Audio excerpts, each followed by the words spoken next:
Hello everyone, so just a quick response, new type of video that I'm doing in relation to what Leadership First produce every day, some amazing quotes. Today's quote, I'll read one of them. Don't you dare shrink yourself for someone else's comfort. Do not become small for people who refuse to grow. Now, reading the comments in this, and I've taught leadership, I'm a former professional teacher, I study leadership, I've produced a 7 leadership course, which you can find up in the box. I think there's two, it's quite, not confusing, but it's it doesn't really make sense do not dare shrink yourself. Why would someone want to shrink themselves in an organization based on a leader that's not recognizing them? They're not growing.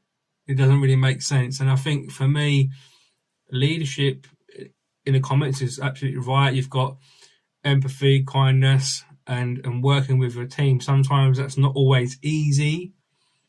But, reading back to this, do not dare yourself for someone else's comfort. I think it's the wrong word, comfort, because leadership is about behavior. Even when you go for an interview, in my humble opinion, you have to demonstrate some behaviors to get to that leadership position. Although there's progression in a company, what's quite interesting is that sometimes we can recruit the wrong person that don't fit in well in the team.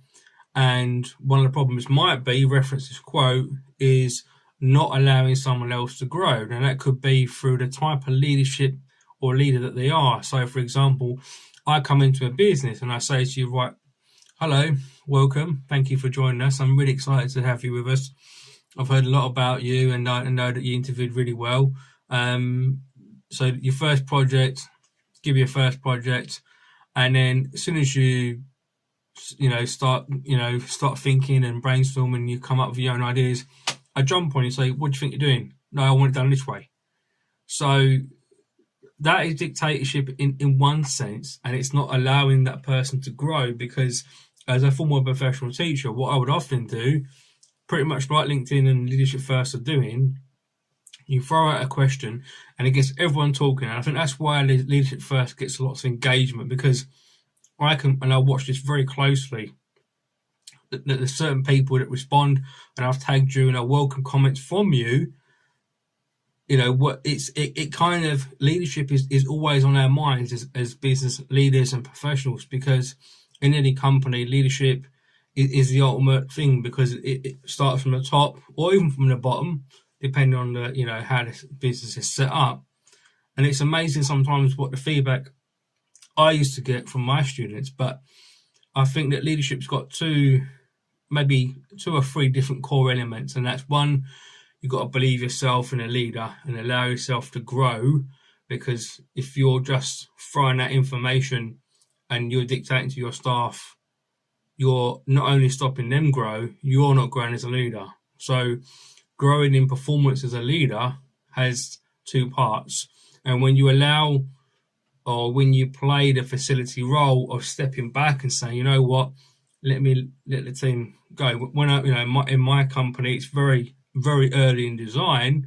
When I build my team, I will let them make 1,000 mistakes, because I want them to learn. I believe, and I won't recruit people on a traditional method.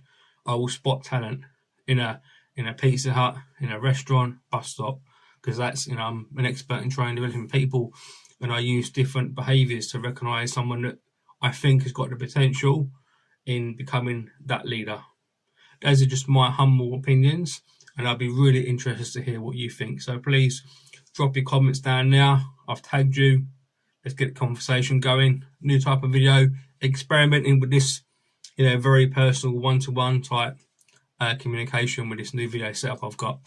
Thank you so much. Take care. Have a great week. If you don't, get in the comments box, and I'll see you soon.